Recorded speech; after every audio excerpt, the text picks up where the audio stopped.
la inversión inmobiliaria es rentable a pesar de los impuestos. Probablemente la vivienda sea la mejor jubilación posible, porque a diferencia de la bolsa, por ejemplo, es algo que si alquilas propiedades sabes que tienes una renta establecida. Nos han hecho creer que la culpa es de los pequeños propietarios, como mi abuela, que en toda su vida pues, ha ahorrado dinero y ahora tiene 3 pisos y es una malvada especuladora. Lo que deberíamos estar haciendo es salir un poco más a la calle, formándonos un poco más, tener un poco más de criterio y de construir ese criterio a diario en lugar de solo escuchar a los medios de comunicación. Primero haces la inversión gorda, la que tiene sentido, la que dominas, la que no te da tanto pánico como para invertir en bolsa. Y luego de lo que vas ganando o ahorrando cada mes, puedes invertir un poquito en indexados, un poquito incluso en cripto. Es que una persona que tenga un salario muy bajo, sí o sí, con el tiempo se verá expulsado de las grandes ciudades. Para comprar bien tienes que no querer comprar, porque cuando nos enamoramos, cuando nos apegamos, el resultado, fallamos siempre. Hay un momento en el que el mercado sube, hay un momento en el que el mercado baja. Es como la montaña rusa cuando llega arriba, hace ta. Sí. Estamos en la montaña rusa. Si realmente nos formáramos un poco más, entenderíamos que el problema real del acceso a la vivienda, por qué los precios suben, por qué no puedo acceder, es un tema puramente...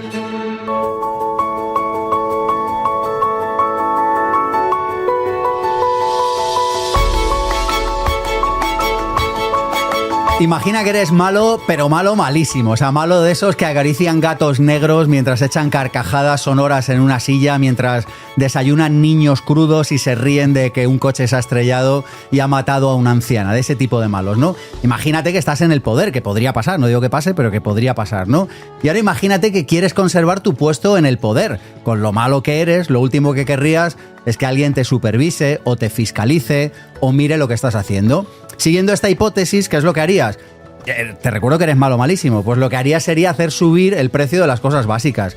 ¿Para qué? Para que las personas estén tan preocupadas por sobrevivir y por pagar las cosas del día a día que no les quede tiempo para ver si acaricias gatos y te echas carcajadas. Esto es solo una hipótesis, pero en cualquier caso lo que sí que sabemos a día de hoy es que desde arriba, desde el poder, no van a hacer nada por solucionar esto que llaman el problema de la vivienda, que en realidad no es que se llame el problema de la vivienda, el tema es cómo se construyen más casas. Sea como sea, de lo que vamos a hablar hoy aquí es de vivienda y vamos a hablar con una doble perspectiva. Vamos a hablar de cómo encontrar un sitio en el que vivir y vamos a hablar de la perspectiva de invertir en inmuebles, porque es un tema que a muchas personas interesa y porque es un tema que da solidez a la cartera de inversión, al margen de la opinión que cada uno tenga del peso que eso tiene que tener dentro de una cartera de inversión. Así que de esto hablamos hoy, de inmuebles y de invertir en ellos y de vivir en ellos. Mi nombre es Sergio Fernández y esto, ya lo sabes, esto es mucho más que un programa de radio. Esto fue un programa de radio. Esto es mucho más que un podcast. Esto es IPP Podcast. Esto es Pensamiento Positivo.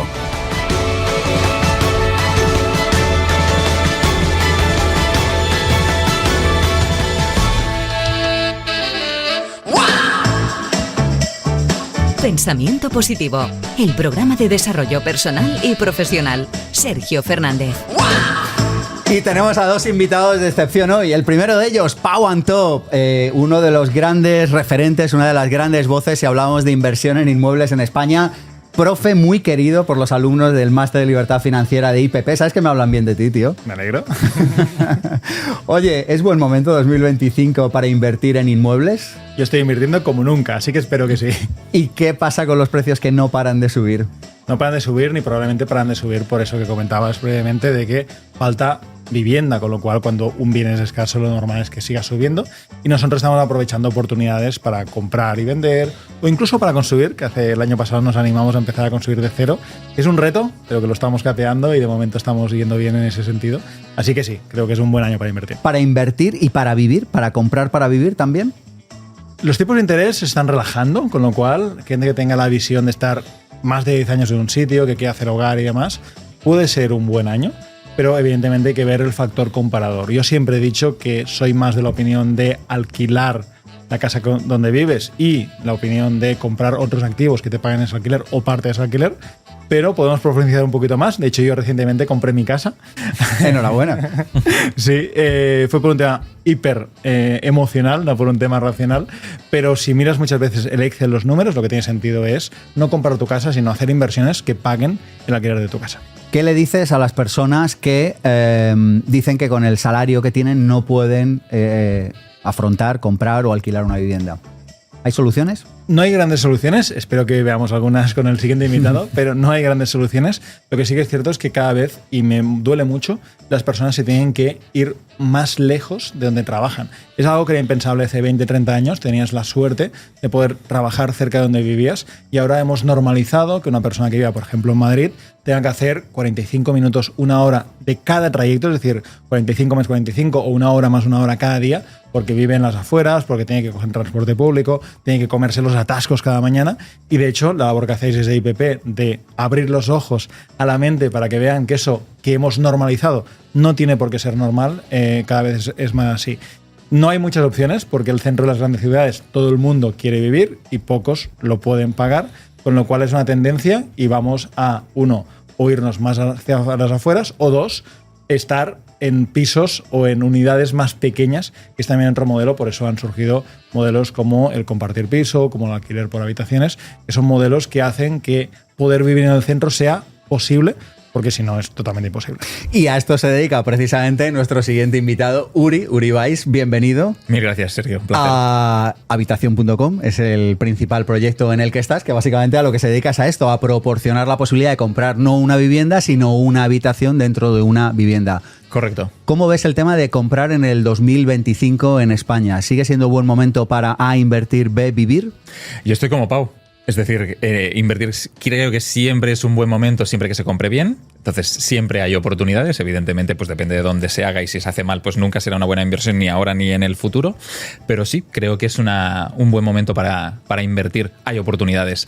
Para vivir, pues 3/4 de lo mismo que comentaba Pau. Yo también vivo de alquiler y tengo otros activos que no están en la urbe, digamos, más focal, que sería pues Barcelona o Madrid, sino que están en las afueras, están en sitios que son mucho más rentables y me proporcionan rentas que me permiten poder vivir de alquiler donde quiero vivir realmente, ¿no? Yo soy muy fan de la idea de comprar viviendas, ponerlas en alquiler y luego tú vivir de alquiler también, pero la pregunta es, ¿esto es para todo el mundo? ¿Una persona con un sueldo bajo esto tiene sentido? Una persona con un sueldo bajo probablemente no, probablemente existen métodos para poder acceder a ellas, pero a lo mejor tardaría demasiado tiempo en poder desarrollar una estrategia de compra de varios activos, ¿no? Que luego le permitan pues, poder vivir de esos alquileres. Entonces, yo lo que sí que creo es que una persona que tenga un salario muy, muy bajo, pues sí o sí, con el tiempo se verá expulsado de las grandes ciudades, porque ni podrá comprar, ni podrá alquilar, incluso ni podrá compartir, ¿no? Entonces, o existen otros modelos como Habitación.com que le permitirán no gentrificarlo, sino permitirle no estar expulsado y mantenerse en esas grandes ciudades, o si no, tendrá que moverse fuera y entonces tendrá que ser pues otro ente, ya sea privado o público, el que destine parte de la inversión en infraestructura, en transporte, etcétera, para que esa persona pueda ir a trabajar, ¿no? Permitidme un segundo, centramos el tema sí. Y arranco a hablar con vosotros. Vamos a por ello.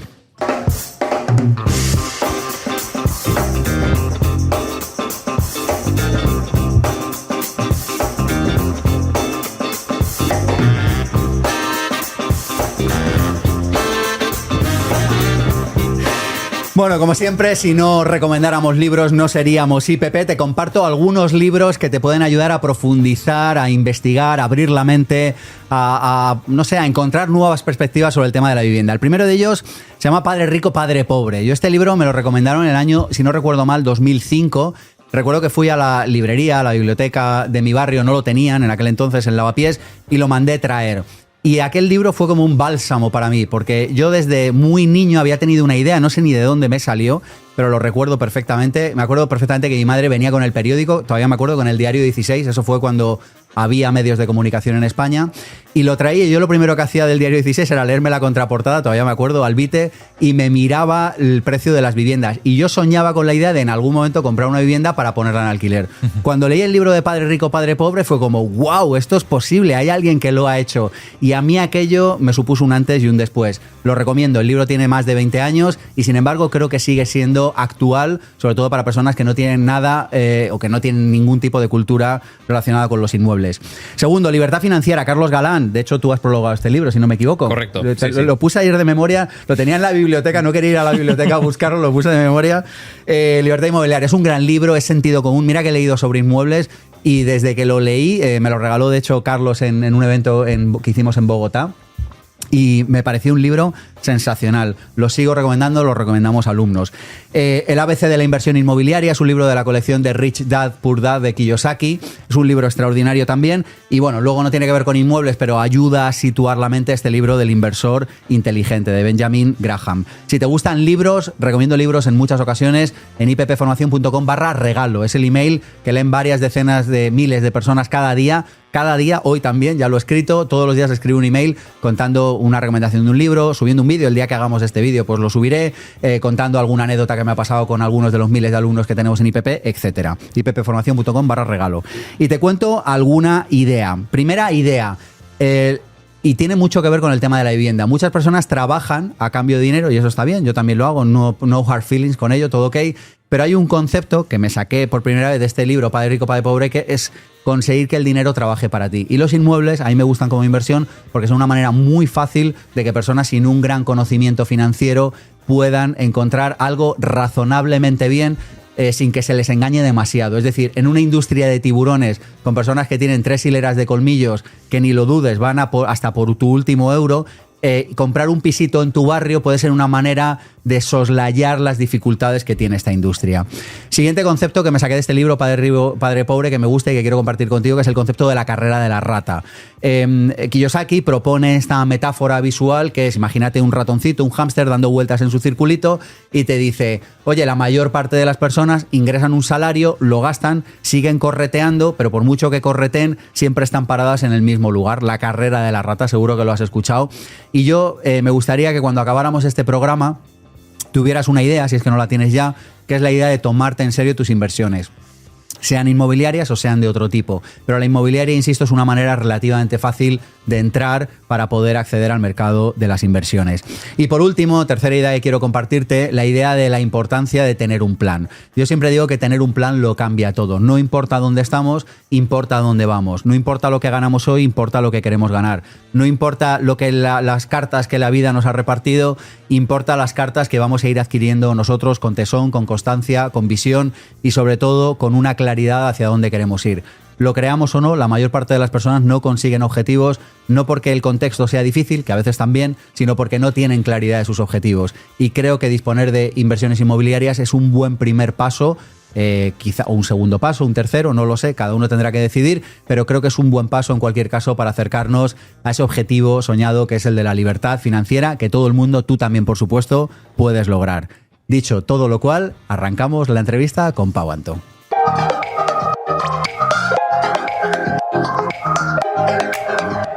La entrevista, ofrecida por masterdedesarrollopersonal.com. Pau Anto es economista, es exprofesor universitario, es asesor de inversiones privadas, ha hecho miles literalmente de operaciones inmobiliarias y yo no te voy a leer su currículum porque lo puedes encontrar fácilmente. Además es un profesor muy querido del Máster de Libertad Financiera por nuestros miles de alumnos que siempre me escriben y me dicen que les cuidas y yo te lo agradezco. Hemos llamado, como siempre, a Cristina Serrato y a sus biografías con alma para que nos lo presente. Se define como una persona normal, con algunos resultados bastante extraordinarios. Su madre dice que es un ejemplo de ánimo, constancia y fe. También que de pequeño era muy guapo, tanto que le confundían con una niña, y que siempre fue prudente, familiar y muy bueno. Tuvo una feliz infancia de juegos con sus primos y un hermano al que adora, de excursiones, días de pesca, paseos en la barquita, fiestas con amigos y veranos de camping en el delta del Ebro. También de tiempo de calidad con sus padres, Ismael, un gran trabajador, de quien aprendió la vocación de dar, y Rosa, siempre presente y entregada, que le mostró el valor de la unión y de la disciplina. Tiene y tenía pasión por sus abuelos y admiración por el carácter luchador y emprendedor de Mael, el constante apoyo silencioso de Merce, el rigor de Pepe o la alegría de vivir y el amor por los demás de Rosita. Su evolución profesional sorprendió mucho a su familia. Pau luchó mucho por su sueño, incluso cuando ellos no confiaban en que llegaría tan lejos. Hoy se sienten muy orgullosos y aseguran que les ha dado una gran lección. Honesto, enamorado de la vida, las personas con valores y ambición, no sigue horarios, vive de forma minimalista, solo hace negocios con gente buena Y es un amante de las conversaciones interesantes, bailar salsa o bachata, los planes improvisados, la introspección y la libertad. Tiene debilidad por los higos, las croquetas caseras de bacalao o de pollo, la receta de pato a la naranja de su tía, que aún hacen por Navidad, y el bizcocho de chocolate bien tostado por encima. Disfruta teniendo tiempo de calidad y le encantaría ser capitán de un barco, tener el poder de erradicar la pobreza o retomar la banda de rock que formó cuando tenía 15 años. La plenitud para él es vivir sin prisa, actuar más allá del miedo y tener una vida segura, con propósito e ilusión. Si algún día se tatúa algo, será la frase «Esto también pasará». Le emociona la música y las películas que llegan al alma, la gente que se esfuerza y no se frena por lo que opinen los demás, e imaginar cómo se erradica la pobreza o cómo miles de personas ayudan a otros sin esperar nada a cambio. My Way, de Sinatra, es su sonora y su filosofía. Busca siempre la excelencia, desearía vivir eternamente y considera que a veces hay que ponerse el traje de guerrero para transitar los obstáculos, pero que la vida puede ser muy divertida si la tomas como un juego en el que siempre se aprende. Quisiera ser recordado como alguien que dejó huella por su visión e inspiración. Sin duda, también lo será por su modo de vibrar, de brillar y de demostrar que al final ser uno mismo y disfrutar de la vida sin culpa es donde se halla la felicidad. Gracias, Chris. Gracias a vosotros, un placer. Me ha encantado conocerte. Gracias. ¿Te suena ese chaval que han retratado? Sí, bastante bien. Bueno, pues después de esto vamos al lío, Pau. ¿Te parece que empecemos por la foto grande y luego vayamos a la foto pequeña? Adelante. ¿Por qué no se toman medidas para bajar los precios de la vivienda? Porque costaría demasiado dinero que se gasten en otras cosas que les parecen más prioritarias o más beneficiosas para ellos. ¿Qué habría que hacer para bajar el precio de la vivienda? Lo primero, entender que hay mucho suelo en España que se puede construir, entender que hay limitaciones en cuanto a la construcción, porque podemos decidir levantar un edificio de 4 plantas o levantar un edificio de 27 plantas, y con esto ya haríamos que las grandes ciudades, pues de algún modo, se convirtieran en sitios donde pudiera albergar y caber mucha más gente. Eso permitiría, sin lugar a dudas, que, y no estoy diciendo del casco antiguo cargárnoslo, pero hay muchas zonas, de hecho, en la zona norte de Madrid se está haciendo, en cierto modo, pero en otras ciudades no han tomado todavía esa iniciativa de poner rascacielos. Cuando viajas por el mundo te das cuenta que hay zonas, me da igual si hablamos de Londres, de Nueva York, de Singapur, que hay muchas zonas con muchos edificios altos y es una manera de concentrar a la gente, pero hay cierto rechazo a esa idea porque se ve a veces desde la especulación. Liberalizar suelo, que está en las afueras, por ejemplo, de las ciudades también puede ser una opción. Facilitar permisos, facilitar licencias, no tener tantas trabas administrativas. Y yo, que me he dedicado este último año a comprar terrenos para construir, te das cuenta todos los impuestos que se pagan, desde el 21% de IVA al comprar un solar, que es cierto que luego puedes compensarlo, hasta los permisos, las licencias, los IVAs que pagas a la constructora. Y hay un montón de impuestos en esto que también se podrían reducir, porque todos estos impuestos al final dicen que las empresas no los pagamos, pero el cliente final sí, con lo cual afectan al precio. Hay muchas cosas y podríamos estar hablando muchísimo de esto, pero sin duda hay cosas a hacer y parece que no hay voluntad de... Esto es justo lo que te iba a decir. Digo, yo la conclusión a la que he llegado, de hecho cuando sales de Madrid en coche lo ves, o sea, Madrid, hay un montón de gente aquí viviendo y de repente sales y hay 200 kilómetros de desierto, entiéndeme, o sea, o 300 sin civilización, es como que hay la nada. Y dices, pero ¿cómo puede estar tan caro cuando luego hay tanto suelo y tanto espacio disponible? ¿Tú crees que es intencional? Yo a veces lo pienso. Creo que todos queremos vivir. No, intencional que no se construya para que el precio suba. Sí, creo que también hay el efecto de que todos queremos vivir cerca de nuestro trabajo, cerca de los sitios que nos gustan y cerca, pues quizá de nuestros padres, en un sitio que ahora mismo es muy caro o se ha hecho muy caro. Entonces esas preferencias hacen que no todo el mundo pueda vivir en un mismo sitio. Por eso decía la idea de vamos a levantar algunas alturas más. Simplemente el hecho de que levantaras un 50% los edificios en Madrid, por ejemplo, los nuevos, por ejemplo, ya estás dando más posibilidad de vivienda. Esa es una posibilidad que a veces se plantea como vamos a romper la estructura de las ciudades y demás, pero es una ciudad que otras ciudades han tenido que hacer. De hecho, en Madrid no hay tanto problema porque Madrid tiene la suerte de ser muy amplia en ese sentido. Pero, por ejemplo, Barcelona tiene otras poblaciones alrededor, está limitada, tiene el mar por un lado y la montaña por otro lado, con lo cual no hay posibilidad de crecimiento. Y yo abogo porque una ciudad como Barcelona tenga edificios de rascacielos, no en el gótico, por supuesto, no se va a cargar el gótico ni el Eixample probablemente, pero zonas como Poblenou, zonas como Nou Barris, algunas zonas podrían perfectamente albergar ese tipo de edificios que combinen unos con otros. ¿Por qué no se hacía eso hace años? Porque a veces cuando se planean los edificios y todo esto dices, ¿por qué no se hizo ya desde el principio? Si ya hace muchos años se puede levantar edificios más altos técnicamente, digamos. Bueno, no se hacían porque primero no se podían levantar, luego cuando eso se solventó ya había como esa costumbre, a veces en las empresas solemos hacer lo que se solía hacer, y también por un tema de ventilación, de que si levantas mucho dejas sombras y demás. O sea, hay ciertos temas técnicos que ahora se están solventando. Ahora que las carreteras si tú tienes una carretera estrecha, lo normal es que el edificio no sea muy alto para no perturbar a los peatones, ¿no? Pero ahora con carreteras más anchas, con avenidas y demás, tiene sentido levantar edificios. Esa puede ser una posibilidad para que más gente pueda vivir en el centro. Liberalizar suelos, otra. ¿Por qué hay tan mala prensa de los inversores inmobiliarios? O sea, ¿por qué se hace un caldo de cultivo contra las personas que están en el sector inmobiliario? O sea, hay un clima social.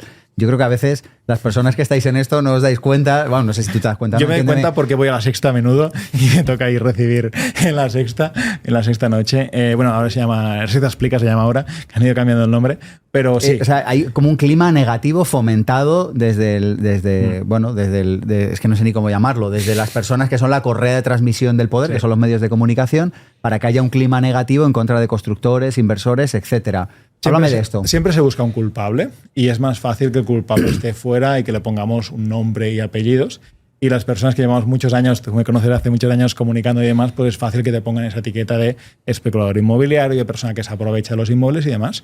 Y admito cualquier etiqueta, no soy de poner etiquetas, pero si alguien quiere tener esa etiqueta está bien para ellos. Pero en cualquier caso hay que ver la función que hacemos los inversores. ¿Por qué se fomenta esa función? Por no mirar la realidad de que se podrían hacer algunas cosas y se deberían hacer algunas cosas para desde el gobierno minimizar la vivienda. Yo el último año he comprado casi 200 viviendas que he puesto en venta o alquiler. Soy un pez muy pequeñito en todo esto. He ganado dinero con ello, sí. Voy a seguir ganando dinero en 2025 con ello, por supuesto, y es mi modo de vida y lo llevo haciendo más de una década. Pero entiendo que esa mirada mala a los especuladores o a los inversores inmobiliarios es porque hay gente que está muy enfadada porque gastan gran parte de lo que ganan en la vivienda. Y es normal que la gente diga, la culpa es de los que tienen pisos o deberían expropiar los pisos. Yo he oído debates a TV3, por ejemplo, que casi salí corriendo de ese debate, y en ese debate hablaban de cosas como frases que a mí me volaban la cabeza, como la propiedad privada no debería existir. O sea, a ese punto llegamos en ese debate. Yeah. Y yo ya era como, me voy corriendo. Son temas serios ya. O sea, en fin. Entonces, eso desincentiva mucho. Pero contestando a tu pregunta de por qué ocurre esto, es porque nadie quiere tomar la responsabilidad de un problema que, aunque hay cosas que se pueden hacer, no es tan sencillo resolverlo. Es decir, afecta a mucha gente. Y la vivienda en España es cara o es barata. Todo el mundo piensa, es cara. Depende de qué es España. Si España es Madrid, Barcelona, Valencia, Málaga, Bilbao, Donosti, es cara. Pero si España es un pueblo de 2.000 habitantes de Cuenca, es barata. Sí. Entonces también hay que entender que todos queremos vivir en un mismo sitio. Yo me tomo a bien cuando me dicen, oye, que estás especulando, que estás invirtiendo, porque es mi negocio y es cierto, gano dinero con ello. Pero sí que me gustaría que la gente entendiera que el trabajo que hacemos es precisamente de aportar viviendas al mercado, ya sea en alquiler o en venta. Y eso ojalá hubiese más gente que lo hiciera y ojalá se facilitara que más gente quisiera hacerlo. Y mi labor en YouTube de divulgación es por eso, oye, animaros, comprad, alquilar y demás, porque eso hará que haya más oferta, con lo cual tendirán los precios a ir bajando. Esto que se entiende en casi cualquier sector no se entiende en inmobiliaria, ¿no? Porque creo que nadie se enfadará con una persona que venda tomates, ¿no? O nadie se enfadará con una persona que venda gafas. De hecho, y sin embargo se enfadan con personas que venden pisos, al margen de que hay mucho golfo en el sector, que también hay que decirlo todo. Es cierto. Pero asumiendo que una persona haga las cosas bien, igual que si hay un golfo vendiendo tomates, pues mira, es un golfo y ¿qué le vamos a hacer? Pero digo, nadie se enfada con un tío que te vende las gafas, pero la gente se enfada con el constructor inmobiliario o con el inversor inmobiliario. A mí es una cosa que me digo, pero es que no lo entiendo. Pero yo siempre digo que el especulador más grande de mi barrio es el panadero, porque es el que juega con el hambre del barrio. Y nadie le justificará, oye, la barra de pan me la tienes que bajar porque tu coste, tu harina, tu esto. No, entendemos que la gente tiene que ganarse la vida haciendo algo, pero es cierto que aunque la barra de pan se duplique de precio, nos pondremos las manos a la cabeza, como cuando la gasolina subió tanto de precio. ¿Y qué se busca en ese momento? Un culpable, ¿no? La culpa es de Putin por la guerra y ha subido el precio como si fuera por una variable. Pero bueno, se buscó un culpable y siempre buscan un culpable. El problema es que la vivienda ha subido de precio, probablemente no tanto como la gasolina o algunos alimentos básicos, pero en la cesta de la compra lo que ve la gente es: antes me sobraban 300 euros, ahora voy justo porque el alquiler me ha subido, porque la hipoteca me ha subido, porque ya no puedo comprar una casa. Entonces, lo que le preocupa es ese gasto que en proporción se ha subido mucho más, o sea, en porcentaje no, claro. pero a nivel de gasto en euros se ha subido mucho. Yo a veces tengo la sensación, no tengo ningún estudio ni he hecho ninguna investigación al respecto, pero tengo la sensación de que de la misma manera que el parque móvil de coches en España y en muchos otros países no se corresponde con el nivel de salarios, está inflacionado, o sea, es como, no, o sea, los coches que hay en España no deberían ser. Nos pasa igual con la vivienda, vivimos en casas en las que no deberíamos vivir. Cuando yo arranqué mi camino de libertad financiera, tuve una decisión arriesgada, pero funcionó, que fue: yo me puedo permitir vivir aquí y hasta que no pueda, con unos criterios que yo me puse, salir de aquí, no saldré. Sea un año o sean 8. Finalmente fueron 8. Pero me conté verdad durante 8 años consecutivos y eso me obligó a espabilar. Pregunta, no lo sé, no es una pregunta inducida. ¿Vivimos en casas en las que en realidad a lo mejor no deberíamos vivir? Por desgracia, no todo el mundo es como tú, Sergio, y no planifica tanto y vivimos más esa sensación del disfrute, del carpe diem, de la felicidad. Por ejemplo, ahora mismo creo que la gente está más centrada en si puede ir a cenar el fin de semana, o si puede salir y coger un reservado VIP, o si puede pedirse 3 veces por semana un globo, que en pensar en esas cosas cortoplacistas que le dan felicidad, dopamina instantánea, que en pensar en ese proyecto de vida. Antes, por ejemplo, en que a nuestras edades son cosas que se plantean, pensábamos cosas del estilo, o sea, nuestros padres pensaban: mira, vamos a comprar una casa. ¿Cómo la pagaremos? Bueno, seguimos trabajando y demás. Vamos a tener un hijo. ¿Y cómo lo haremos? Ya no se nos ocurría, ¿no? Y ahora, si no tienes todo el pack completo, fantástico, las fotos de Instagram perfectas, el viaje a Maldivas, todo esto, ni siquiera te planteas la posibilidad de tener un hijo o de hacer una hipoteca y demás. Con lo cual buscamos esa casa perfecta o esa casa cercana a la perfección.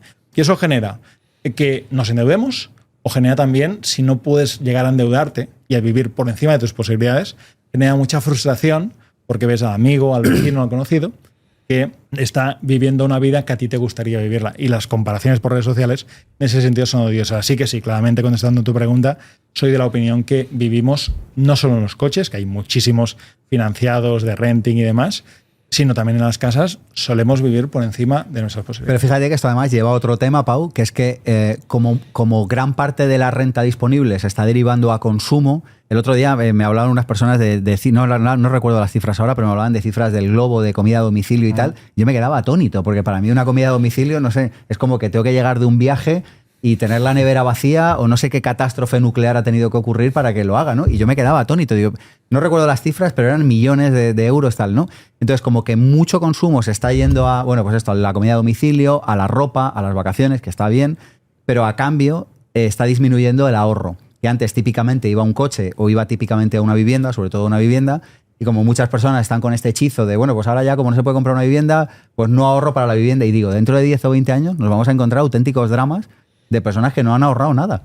Porque antes el ahorro típico en la familia era la vivienda. Dices, bueno, no es que sea perfecto, pero bueno, por lo menos tienes algo de ahorro, ¿no? Pero sí, como que ahora ya empieza ni siquiera a ser eso, ¿verdad? Nos hemos acostumbrado, en lugar de a comprar cosas, a pagar por el uso de cosas.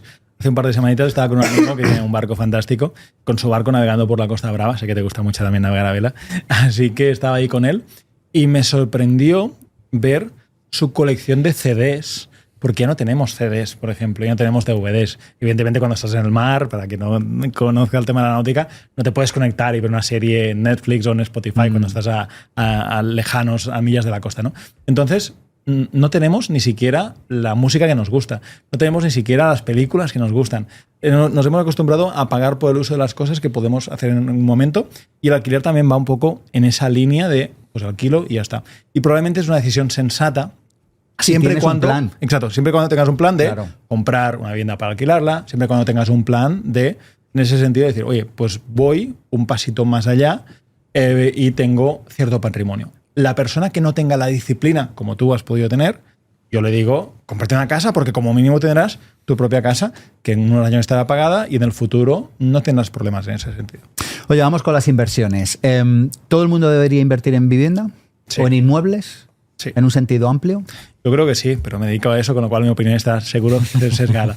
Porque he invertido en muchas otras cosas y me he dado cuenta de que son más complicadas o más riesgosas de lo que he visto. He invertido en startups, he invertido montando empresas con amigos, he invertido en criptomonedas, he invertido en bolsa, he invertido en muchas cosas y nada me da tanta tranquilidad como la vivienda, porque entiendo que la compro a un precio menor. ¿Haces solo vivienda o haces también locales comerciales, suelo industrial, terciario en general? Casi todo es vivienda. Y sin embargo, locales, terciarios, más rentable. Sí, es más rentable siempre y cuando el momento económico sea bueno. Es decir, te da más rentabilidad un local que alquiles que una vivienda que alquiles. Sin embargo, cuando vienen épocas malas, la vivienda se alquila con más facilidad que el local en ese sentido. Entonces, para mí el nicho es vivienda y a veces hemos comprado otras cosas porque van en el pack. Hemos comprado un edificio entero que tenía unos locales y tenía unas plazas de garaje. Ok, hemos comprado pisos con plazas de garaje, pisos con trasteros, cosas así, pero el coger una nave industrial y comprarla no está en nuestro modelo, aunque se gana mucho dinero quien sabe hacer eso. Creencias negativas, peligrosas, disfuncionales de las personas que entran en el mundo de la inversión inmobiliaria. ¿Qué hace daño? O sea, ¿qué idea tienes que al final te das de bruces con la realidad? Fíjate, la primera idea que me toca romper con muchos clientes es la posibilidad de romper el patrón tiempo-dinero. Nos han educado en que tú ganas conforme al tiempo que dedicas. Y como anécdota, tengo un buen amigo que compró 3 pisos de un fondo de inversión en un pueblecito del interior de Cataluña y vendió un piso y le fue muy bien esa venta. Ganó tipo un 35-40% en muy poquito tiempo. Los demás dije, Ferran, véndelos. Dice, no, los voy a alquilar. Y hurgué un poquito en eso y los alquiló porque se sintió no merecedor de ganar lo mismo que ganaba en un año, hacerlo en una operación que era muy rápida de comprar, reformar y vender. Entonces, ese es un patrón que a veces pensamos la linealidad, culpa, ¿no? Y la culpa de decir, yo no puedo estar especulando con vivienda, no puedo hacer eso. Y a día de hoy sigue teniendo esos 2 pisos alquilados y ya le va bien y es un negocio y tiene otros ingresos y está perfecto. Pero que tu estrategia te condicione en ese sentido, creo que es un error que se debería evitar. ¿Qué más creencias tenemos que son equivocadas? Más creencias, el tema de la negociación. Como nos da siempre como mucho miedo al rechazo, a veces negociamos pensando en a ver hasta qué punto para que me digan que sí. De hecho, ayer mismo me escribía un chico por Instagram y me decía, me han ofrecido, no me dieron ni datos, de Sareb unos pisos, un bloque entero. ¿Qué oferta le tiro? ¿Un 15% menos del precio que me marcan? Digo, no va así la cosa. No, tienes que ver cuánto vale eso, hacer tus propios números, tus propios cálculos y después decir, mira, me da igual lo que tú me pidas, por mis números esto vale esto, porque hay que terminarlo, hay que hacer esta gestión urbanística tal, y luego lo venderé o lo alquilaré y yo exijo ese margen, exijo esa rentabilidad. Haciéndolo de esa manera, lo que te das cuenta es que es al revés, me da igual a cuánto vendas algo. Lo importante es cuánto vale para mí para que yo le saque un beneficio. Y eso también es una creencia muy importante, quizá también por la parte del rechazo. Y sobre todo le digo a la gente, hay que justificar. A veces en el sector inmobiliario es, ¿qué lo venden a 80? Pues mira, 70. No, los 70 tienen que encajar en tu sistema. Y luego no es 70 a ver si me lo compra, no es, te ofrezco 70 porque comparado con otros pisos, porque hay que hacer esto, porque tienes estos desperfectos. O sea, hay que justificar las ofertas, porque si no justificamos, simplemente somos un número. Así que la parte de negociación, mucha gente cree que es ser muy espabilado, ser muy negociante o hablar mucho. Está bien, son habilidades que puedes tener, pero no necesarias si sabes justificar financieramente y económicamente cuál, por ejemplo, debería ser un precio. Venga, tírame una última idea, una última creencia que lastre hacer una buena inversión inmobiliaria. Pues como último, te diría que a nivel de cuando compras, sobre todo, mucha gente le da miedo comprar la vivienda por todos los demás que ganan dinero. Es como, quiero ganar dinero, pero que todo sea para mí. Y hay mucha gente... Esto de no permitir que el último euro lo gane otro. Exacto. Y hay mucha gente que dice, claro, me quiero ahorrar la inmobiliaria. Me quiero ahorrar lo máximo de la empresa de reformas. Pero se tiene que ganar un dinero. Incluso, no compro inmuebles porque tienen muchos impuestos. Yo tengo una frase que les grabo a los clientes como mantra, que es, la inversión inmobiliaria es rentable a pesar de los impuestos.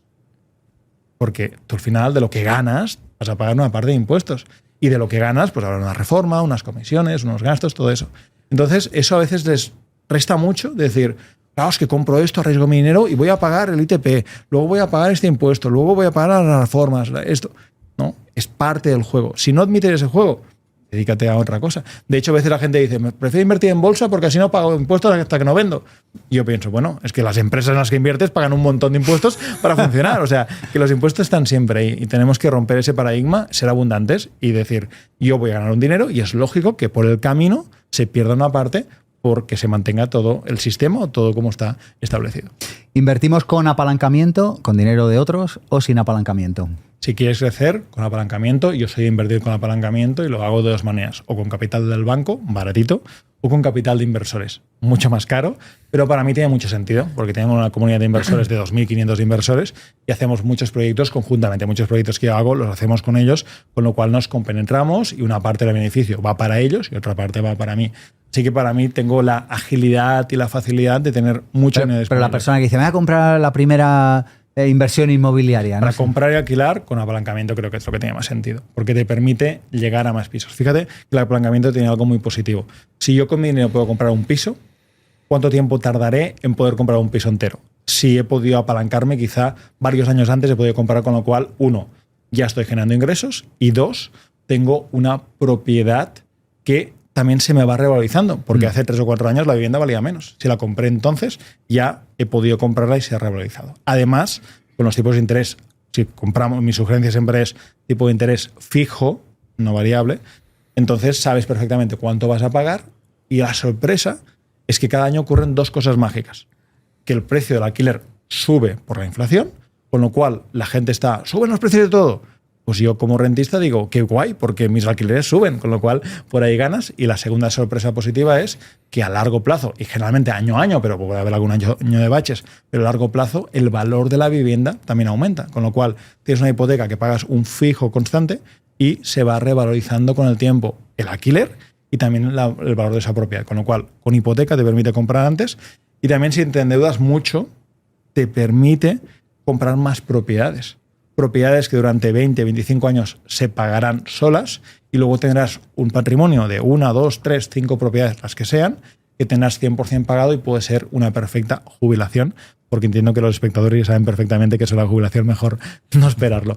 Probablemente la vivienda sea la mejor jubilación posible, porque a diferencia de la bolsa, por ejemplo, es algo que si alquilas propiedades sabes que tienes una renta establecida, que además puedes asegurar con un seguro de impagos, en caso de que no te paguen, pues que el seguro cubra con eso.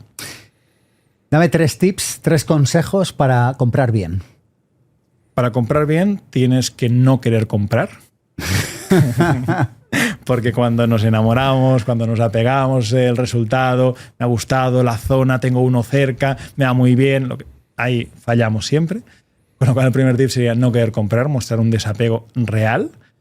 El segundo tip es entender qué problemas tiene esa propiedad para poner la cara mala, la cara B de esa propiedad, para que el comprador entienda cuando justifiques el precio que va a ser así. Y el tercer consejo para comprar bien es hablar con mucha gente. Es decir, hay gente que tiene la expectativa, porque vivimos en un mundo rápido, ágil, que lo queremos todo para allá, que va a entrar a una inmobiliaria, porque quizá ha visto un vídeo mío en YouTube, es como, entra a una inmobiliaria, le digo lo que quiero y ya me pasarán pisos. O incluso tendrán una ficha como esta, con el nombre de este piso es para esta persona, ya preparando, mira, pues lo tenía preparado para ti. No va así. Entonces es un trabajo de constancia. Constancia en 2 sentidos. El primer sentido es, necesitas ver a unas cuantas inmobiliarias y no verlas que no se acuerden ni de tu nombre, sino crear relación con ellas, en primer lugar, para que te vayan pasando cosas y luego tener la consistencia de dedicar un tiempo para que te hagan caso y que quizá la oportunidad que esa inmobiliaria tiene para ti o tendrá para ti ocurre en 2 meses. Y el principal problema que veo mucha gente es que no tiene la constancia o la persistencia. Una persona que dedique una tarde a la semana a ir a ver nuevas inmobiliarias significa que puede haber fácilmente 4 inmobiliarias por semana. Imaginemos... ¿Por semana o por mes? Por semana. O sea, una tarde vas... vale. Una tarde 4 horas, pues vas 1 hora por inmobiliaria, vas a ver 4 inmobiliarias. Eso significa que en un año, 50 semanas, podrías estar viendo 200 inmobiliarias. Imaginemos que dices, 200 inmobiliarias son muchas, no tiene tanto tiempo. Vale. Imaginemos que del compromiso de una tarde a la semana te saltas la mitad de tiempo, como ir al gimnasio, la mitad de tiempo. Venga, pues son solo 100 inmobiliarias que vas conociendo a lo largo de un año. Me dices que si yo veo 100 inmobiliarias en un año, le hago cierto seguimiento, me van pasando cosas, voy haciendo ofertas sin tener mucho cariño, entendiendo la cara B, no voy a ser capaz de que una al año pueda comprar. Y otra cosa es como nosotros, que el año pasado invertimos algo más de 20 millones, necesitas mucho volumen. Pero una persona que empieza con comprar un piso en un año tiene más que suficiente. Con lo cual no pensemos en... A veces nos comparamos. Hay una chica que me escribía por Instagram, a Marta, que es de aquí de Madrid, me escribía y me decía, claro, es que yo me gustaría hacer lo que tú haces. Tiene 28 años y está empezando. Y digo, bueno, es que yo tengo 36, llevo tiempo aquí, todo esto, con lo cual veamos siempre el siguiente paso. Y la consistencia para mí es muy importante. Como tercer tip, te diría esa consistencia de seguir ese proceso que sabes que te va a llevar a ese resultado. Uri, te lo dejo aquí. ¿Qué le quieres preguntar a Pau? O sea, pues yo tengo mucha curiosidad por saber dónde invertiría Pau, o sea, en qué plazas este 2025. O sea, esas zonas calientes donde hay oportunidades y tal. Nosotros estamos invirtiendo bastante en zonas premium. Cuando digo zonas premium es pensadas no tanto para el nacional, ¿vale?, como para el internacional. Ok. Nos cambiamos de modelo en el sentido, eso fue, por ejemplo, en el año hace un par de años, fue que con la subida de los tipos de interés nos daba cierto miedo cómo podía reaccionar el mercado. No ha pasado nada, la vivienda ha seguido subiendo y demás. Y empezamos a mirar el sector premium de las casas unifamiliares, casas de lujo, casas en ese sentido que las compra en la Zagaleta, en otros sitios así, que las compra gente que dice, ostras, gente con mucho dinero. Esas nicho nos gusta, y también nos gusta el nicho del plurifamiliar, es decir, del edificio entero, de viviendas asequibles que puede comprar la mayoría de gente. No estamos tan enfocados ahora y empezamos por ahí con el pisito pequeño o el edificio de los pisitos de 100 y pico mil euros, sino más el plurifamiliar de 200, 300 mil euros por cada unidad, por cada piso.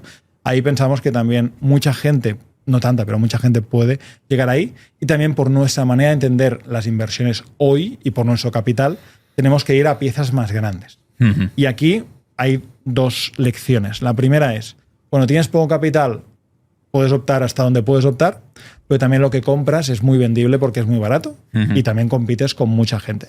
Cuando tienes más capital, a veces es un reto porque yo no me puedo permitir comprar un pisito suelto porque los costes operativos de tener 75 personas en plantilla y demás hacen que un pisito de 80.000 euros para revenderlo no tenga sentido para mí. Entonces tengo que buscar cosas más grandes. La parte... Hay menos a veces, pero la parte buena es que hay menos gente comiéndose esa tarta más grande, con lo cual podemos ser más agresivos en ofertas y demás. Y gracias a nuestro capital y también al capital de muchos inversores de Inversor Pro y también pues, de gente que nos sigue por redes sociales, podemos financiar esos proyectos en ese sentido más grandes. Maravilloso. Muy bien. Otra. Fantástico. ¿Cómo ves tú una preocupación que nos tiene a todos un poco allí, que es sobre todo el tema regulatorio más enfocado en Cataluña, ¿no? ¿Vuestra estrategia de inversión os ha hecho, al ver esta potencial nueva regulación de habitaciones y sobre todo el tinte y la dirección que está cogiendo todo, salir de Cataluña o seguís ahí? Nosotros tenemos la empresa de gestión inmobiliaria que se llama Mones Capital. Ya no trabajamos en Cataluña como alquilando nada, ni habitaciones ni viviendas enteras. Sí que trabajamos en Cataluña en la parte de promoción y en la parte de comprar edificios o lotes de pisos para reformar y vender. Para vender. Porque ahí no está regulado, claro, y también es un negocio que te da muchos beneficios en poco tiempo. Cuando tú compras una vivienda para alquilar, probablemente te cases a un horizonte temporal largo, la regulación te puede afectar. La regulación futura incluso, que no debería ser así, pero te puede afectar. En cambio, cuando estás trabajando con la idea de voy a comprar un edificio, por ejemplo, y lo voy a vender, Vilafranca, el último que compramos, reformamos y vendimos, es una operación que nos duró menos de un año. El riesgo se minimiza y luego la regulación ahí no es tan mala. Aún así, nosotros hemos comprado muchos edificios en Cataluña al 3% de ITP. Y recientemente ha cambiado la ley y ahora es un 10%. Y si eres gran tenedor, incluso el doble, el 20% de ITP. Con lo cual, en siguientes operaciones veremos si tiene sentido Cataluña en esa línea. Usura, ¿eh? Pero con 20% de impuestos es... Pero legal. Pero legal. Lo bueno es que España es muy grande, que hay muchas oportunidades. Y evidentemente, como catalanes que somos tú y yo, Uri, pues siempre te da más esto de invertir en zonas que has conocido. Sí. Lo bueno es que con la comunidad de Inversor Pro hemos conocido muchas zonas gracias a clientes, gracias a alumnos, y también nos permite colaborar con ellos. Es decir, hay una oportunidad buena en Guipúzcoa. Oye, pues tenemos gente ahí y tenemos confianza para hacerla. Y esa comunidad de inversores no es solo que yo les enseñe, sino que humildemente también me enseñan ellos de otros sitios y nos compenetramos muy bien en ese sentido.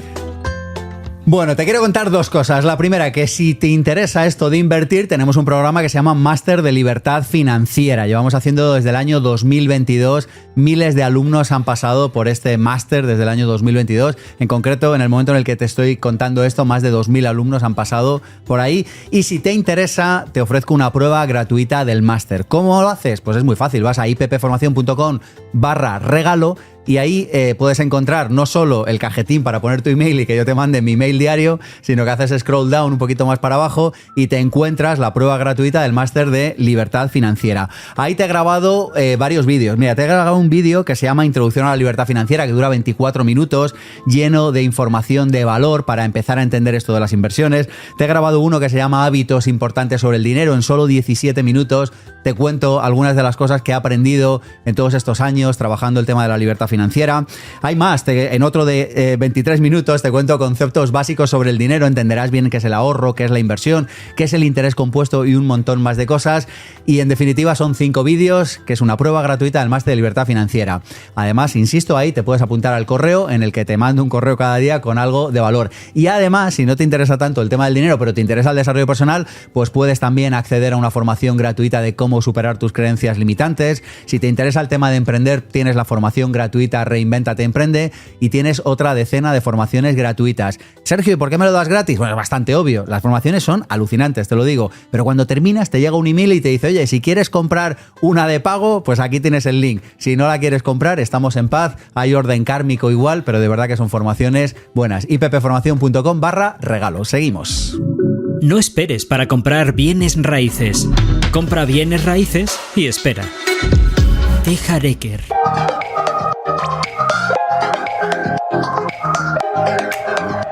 La entrevista, ofrecida por masterdedesarrollopersonal.com. Uri Weiss es bastante popular, yo te he escuchado en varios podcasts, luego nos conocimos personalmente en un evento y yo creo que es una persona fácil de encontrar y de investigar en internet. Lo que no es tan fácil es hurgar en su vida personal, saber qué le motiva, qué le inspira, y para eso hemos llamado a nuestra detective de almas, Cristina Serrato, y sus biografías con alma. Transmite seguridad, una bonita calma y mucha paz. Es una persona noble y muy inteligente que opera desde el corazón y piensa en lo que es justo y bueno para los demás. De niño se sintió muy amado y se lo pasó muy bien. Recuerda reírse mucho y sobre todo añora los instantes con su madre, Gemma. Pura fuerza y luz.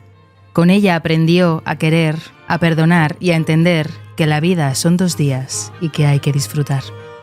Josep, su padre, le mostró que en la vida todo es cuestión de perspectiva. Sus abuelos le dieron cariño, calor e inspiración. De Joan, un emprendedor avanzado en su tiempo, heredó la capacidad de innovar, crear y ser visionario. Siempre le han fascinado los dinosaurios. De hecho, quiso ser arqueólogo. Y bueno, dice que se parece bastante a lo que hace hoy porque en el sector inmobiliario hay bastante dinosaurio que podría estar en un museo. Le encanta el cine, sobre todo de fantasía, el pádel, los negocios y su gran pasión es la divulgación. Su hora de mayor productividad es la 1 de la madrugada, así que duerme poco. Y es un friki que se tira fines de semana enteros diseñando nuevos negocios y aplicaciones con las que aportar valor. Inconformista, ambicioso, estratega, entregado, amable y honesto, le emocionan los pequeños actos cotidianos del día a día o ver a una pareja de abuelos darse la mano.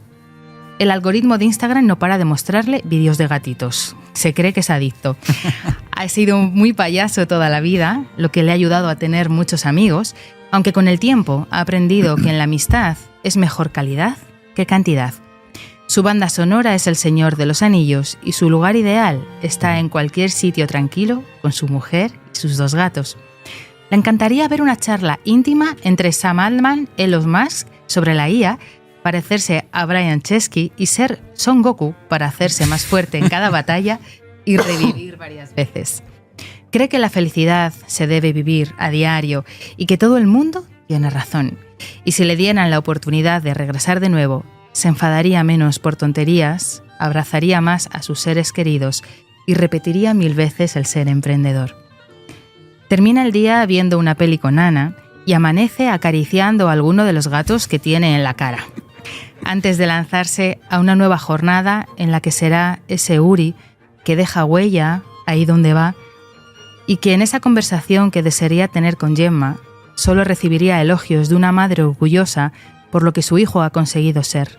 Una gran persona, dedicarse a su pasión y dar y recibir amor. ¡Wow! ¡Qué espectáculo! Tú te lo pasas en grande haciendo esto. Yo amo hacer esto porque es bucear en sus almas, pero también me compincho con personas de su entorno y es muy bonito ver cómo les quieren, cómo hablan de ellos y conocer esa parte más humana y más de alma que hay detrás de estos seres tan sabios. Así que, y gracias a ti por darme la oportunidad ya tantos años. más de los que a veces nos gustaría reconocer.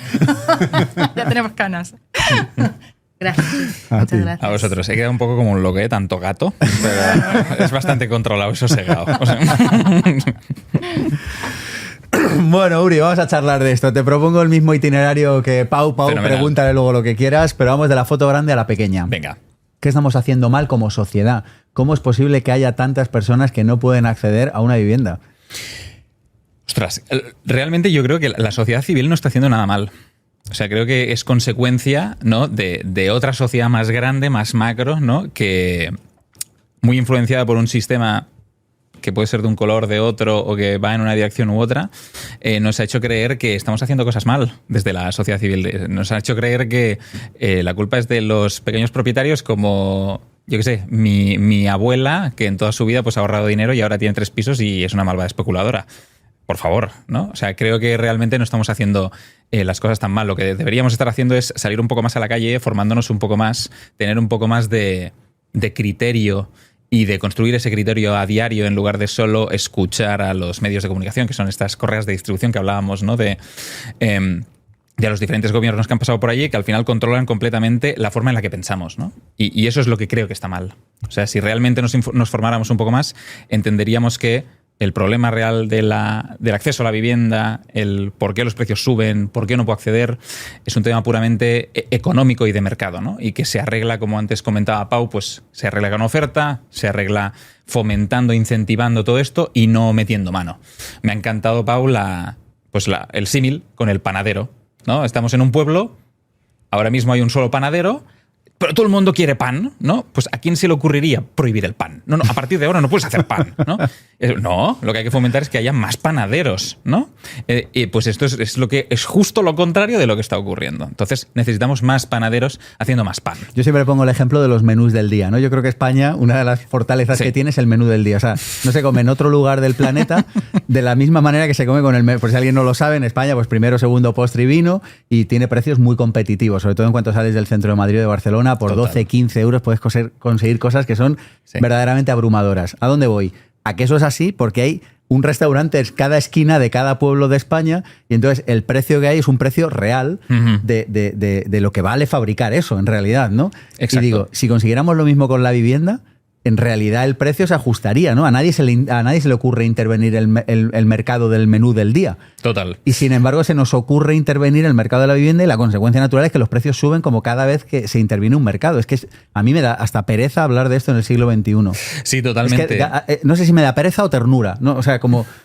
Bueno, y la segunda derivada, que es pensar, ostras, claro, es que a lo mejor... Si resulta que solventas el problema, liberalizas al suelo, construyes mucho, yo que sé, inviertes en parque de vivienda pública en España, a lo mejor si solventas el problema te quedas sin votantes, ¿no? Y entonces ahí... A ver, explica esto porque, o sea, creo que vas a llegar al mismo punto al que yo he llegado en alguna ocasión. Bueno, es un pensamiento que a mí me sale, que no tengo pruebas, pero tampoco dudas de que realmente... Si tú lo que quieres es mantenerte en el poder, que es al final lo que quieren pues toda la clase política, que están pensados para mantenerse en el poder, con legislaturas de 4 años, pues necesitas pues, tener ciertos problemas enormes y explicar esos problemas, poner un enemigo común y captar toda una masa de votantes que te permitan poder seguir en el poder. Pero al final te das cuenta de que existen los recursos para solucionar ese problema, porque los recursos están, el dinero está, estamos en récords absolutos máximos de recaudación de impuestos. Maximísimos. Siempre digo el mismo cálculo, pero el año pasado se recaudó solo del IBI, del impuesto de bienes inmuebles, 13.000 millones de euros. 13.000 millones de euros. Entonces, de esos 13.000 millones de euros, que uno podría pensar, pues estoy recaudando de un impuesto que viene de un bien inmueble, por lo tanto, lo pongo de vuelta en el mercado inmobiliario, por ejemplo, ¿no? Llámame loco. A lo loco, así. A lo loco, porque sí. Hostia, podría hacer mucha vivienda, muchos miles de viviendas, ¿no? Y ampliar mucho ese parque público de vivienda, ¿no? ¿Se ha hecho alguna? Se han hecho algunas, pero tiende a cero, ¿no? Entonces, realmente piensas, hostia, si la solución está tan clara, ¿por qué nos liamos aquí? No, ahora la culpa es de los pisos turísticos. No, ahora la culpa es de los malvados propietarios que tienen 3 inmuebles, yo qué sé, en San Andreu de la Barca, ¿no? Por el amor de Dios. Yo el otro día le explicaba este tema a un adulto y le explicaba, le decía, Dios mío, es una cuestión de mercado. Digo, si tus clientes son, o sea, tú dices, oiga, yo voy a defender a los pobres, ¿no? Y entonces tú coges y lo logras.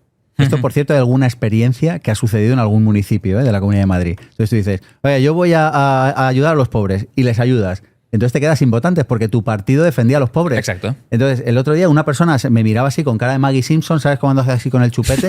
Y yo le decía, pero si es que no van a acabar con los pobres ni con el problema de la vivienda, porque entonces se quedan sin masa de votantes. Es que es de sentido común. Pero es que esto lo entiende un niño de 10 años. Estoy totalmente de acuerdo y para mí el ejemplo más ilustrativo de todo esto es el sindicato de inquilinas que tenemos. O sea, es un grupo subvencionado que está incentivado a no ser propietario, a ser inquilino, por lo tanto no están en ningún momento, digamos, pues incentivados a solventar el problema, están incentivados a perpetuar el problema porque reciben una subvención y les pagan precisamente por mandar este mensaje, ¿no? Entonces creo que el sistema es tan perverso a día de hoy y se ha pervertido tanto que estamos muy lejos de la solución real, que es poner el foco en otro sitio, no en donde lo estamos metiendo ahora. ¿Qué efectos tendrá esto a 20, 30 años? ¿Tienes alguna hipótesis, Uri? El efecto 1, 2, 3, responda otra vez. Sí, si la gente no tiene casa, no tiene familia. O sea, esto es como el como 1, 2, 3, responda otra vez. Sí, ¿no? Pero más allá de esto, que es bastante obvio. Bueno, evidentemente hay un cambio demográfico brutal.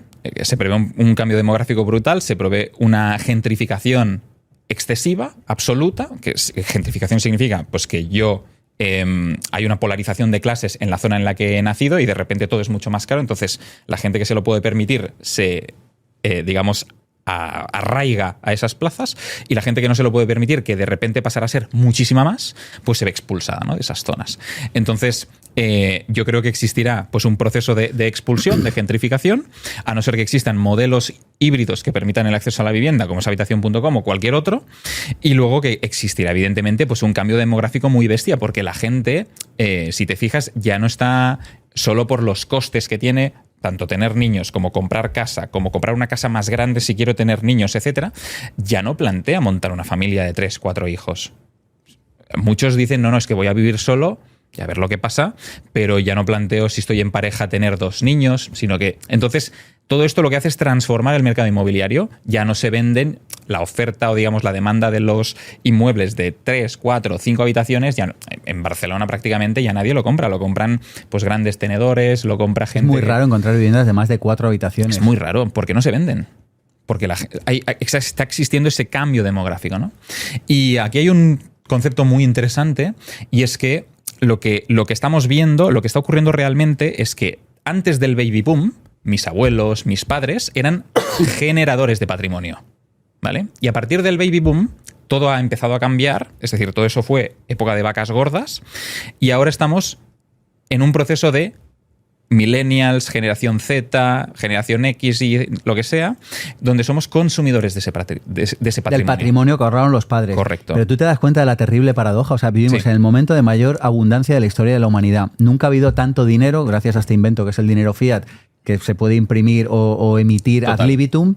Nunca ha habido tanto dinero como ahora. Nunca ha habido tanta riqueza real cada hora. O sea, hay más casas fabricadas hoy que hace X años. Sí. Hay más recursos, hay más industria, hay más tecnología. Total. Y sin embargo se está consumiendo el patrimonio. Esto es así, hay datos de esto. Sí, evidentemente. Quiero decir, las tasas de ahorro han bajado drásticamente. Las tasas de ahorro han bajado, pero tú lo que dices es que se están fundiendo el patrimonio de generaciones familiar, anteriores. Evidentemente. De hecho, por ejemplo, un caso práctico que ilustra muy bien esto es la nuda propiedad. Hasta hace unos años lo de la nuda propiedad era como algo súper raro. Sí. Ahora la gente mayor está vendiendo la nuda propiedad y se queda con el usufructo vitalicio hasta que se muera. ¿Por qué hace esto? Porque no tiene dinero.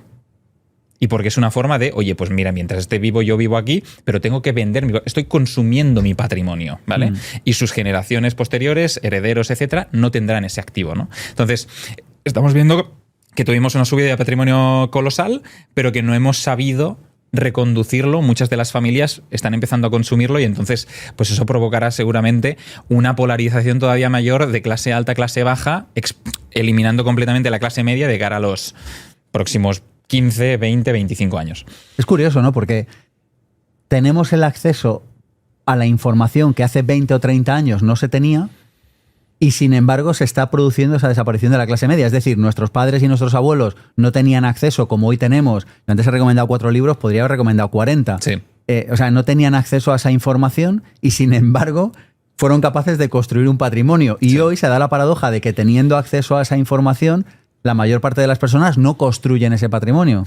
Es que es muy loco esto. Sí, también hay temas culturales, hay poca, lo que decías tú, poca formación, poca cultura financiera. Es decir, la gente, como contaba Pau antes, el motor número 1 de ahorro en España siempre ha sido la vivienda, que creo que es una cosa en general buena, en España, buena, en otros países no es tan buena, pero en España es buena, pero no hay cultura financiera de pensar en el largo plazo. Es en plan, no, me compro una casa y ya veré, seguro que sube de valor, ¿no? Pero no entiendo cómo funcionan los mecanismos de atrás, cómo funciona el apalancamiento financiero, cómo funcionan esas palancas para realmente aumentar mi patrimonio y que el día de mañana pues no me tenga que preocupar de que venga un Estado, papá Estado, a darme pues una pensión y pueda vivir bien, ¿no? En fin,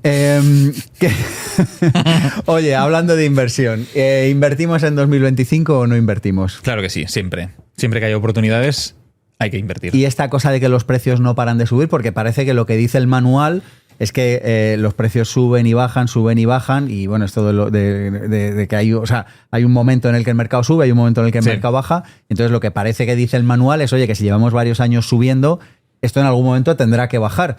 Yo llevo por lo menos 4 o 5 años. Los últimos 2 se ha parado un poco, pero toda esta etapa del 18, 19, 20, 21, 22... Sí.